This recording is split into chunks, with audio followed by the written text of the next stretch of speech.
We're joined in studio by Javier Manjarres, the managing editor. The website is Shark Tank, but I want to make sure people know how to get there. Yeah, it's shark-tank.com. Shark-Tank.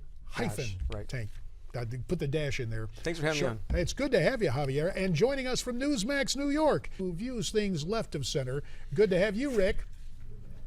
Good to be here, guys. Hope you had a great holiday weekend, all of you. We did so, sir, and we have stories that, again, invite your commentary. Javier, we're going to start with you. Yesterday, Jay Johnson, the Secretary of Homeland Security, shows up on Meet the Press, says the administration is working on stemming the problem of these Central American youths coming northward, but he would never answer the question about deportation of those kids. Do you think the administration has any intention of deporting them? Well, our amigo Rick Ungar is going to disagree with me, but Presidente Obama, he's completely culpable here. The issue is there's not going to be any more deportations. This is a fabricated crisis by President Obama. They're complicit in bringing and helping facilitate all these kids that come over here.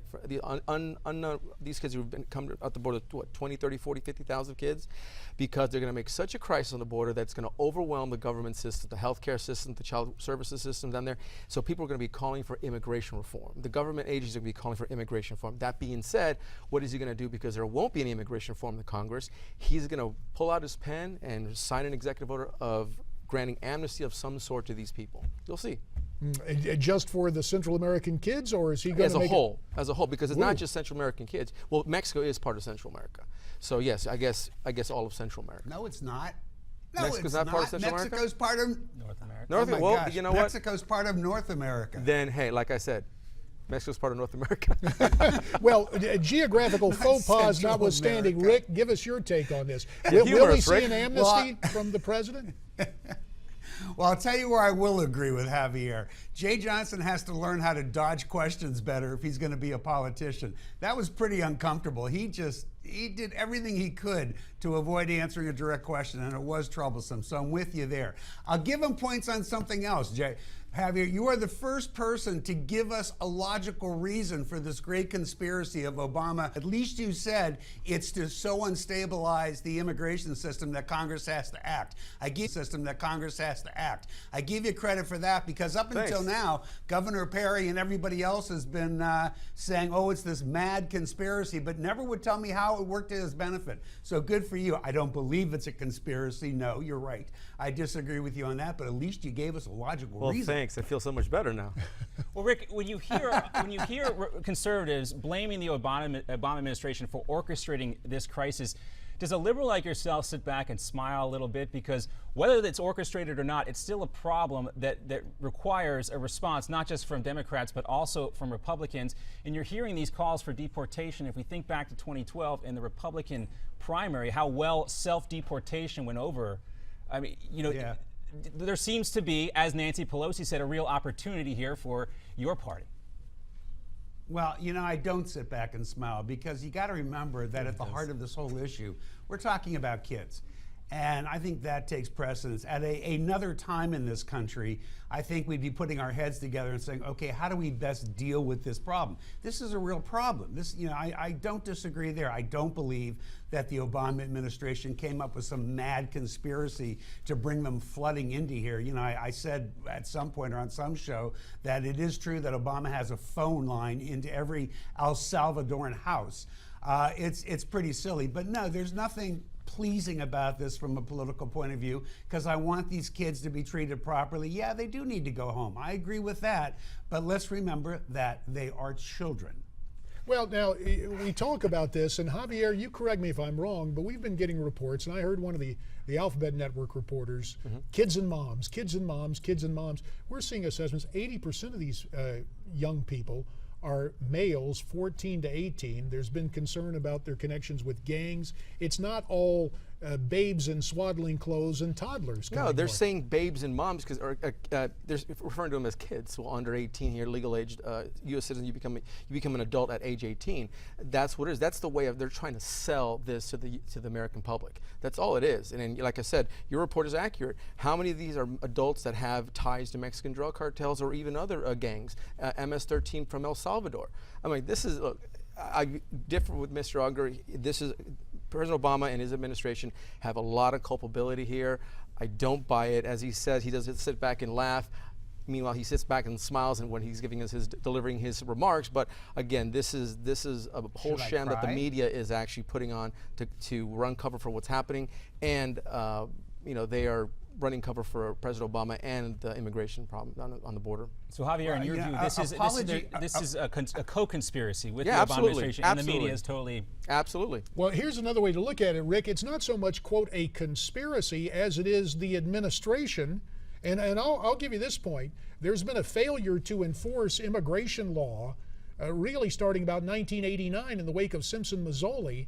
Presidents of both parties have failed to enforce the law. So Rick, why not just enforce the law? Well, look, I mean, first of all, I should apologize for smiling, I guess. It's not my nature to be glum, so if that was offensive to have here, too bad. But beyond that, actually, JD, I agree with you in great measure. There has been a failure to enforce immigration law, but I'll tell you where we get into some trouble here.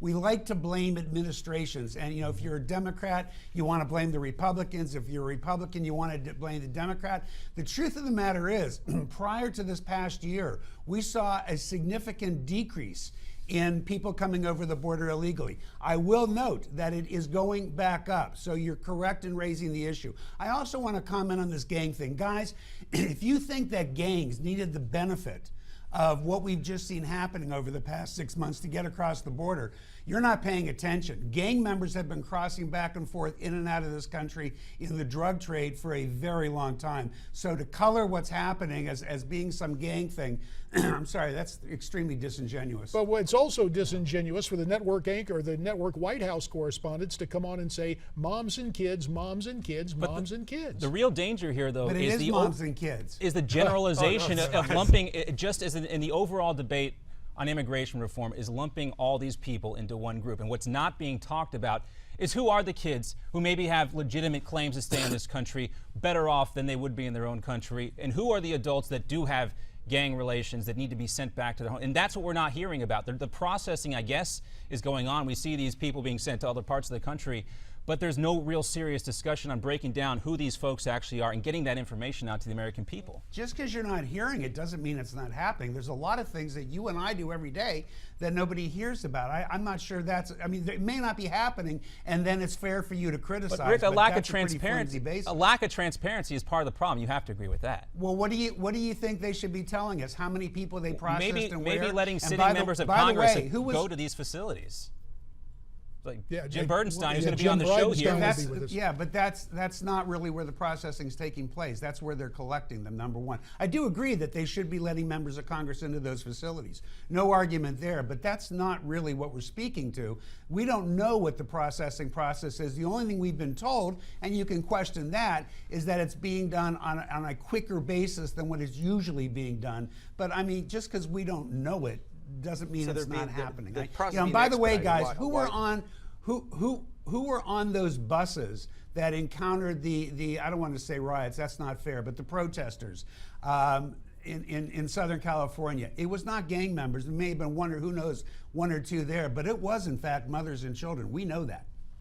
Maybe a few mothers, a whole lot of people under the age of 18, but to take that as the gospel truth, Javier, last word to you on this. Look, Mr. Ungar's going off on this whole gang thing because you and I mentioned it. Look, it's true, it's happening. And he's right. There have been gangs coming over for years. But look, with the influx of people coming over now, this big mass crisis on the border, there's a boundless of many more. You said it yourself, there's more men ages 14 to, I don't know how 18 coming over. Gangs, MS-13, these murderous gangs that come from Central America, it's in their best interest. It's in everyone's best interest to come to the U.S., whether they're in gangs or not, because look where they're coming from. They're coming from a third world country that's lawless, and that they're coming to another lawless country because we don't enforce our laws. And what, like Rick said, Jay Johnson has got to get better at answering these questions on what's actually happening down there. He does. Rick Ungar at Newsmax New York, as always, we thank you for your point of view, delivered with a smile. I'm going to keep smiling. That's fine. I'm going to keep smiling. More immigrants, more laughs. Javier Manjarres, we thank you as always as well. So, contentious conversation here, and you may have some thoughts. We'd love to hear from you. Why don't you Tweet us what's on your mind at Newsmax TV, hashtag America's Forum. There's also email. Our address, connect@newsmaxtv.com. And don't forget Facebook, facebook.com/Newsmax. Still ahead, another news update. As we mentioned earlier, next hour, it'll be Congressman Jim Bridenstine. But America's Forum rolls on here on Newsmax TV.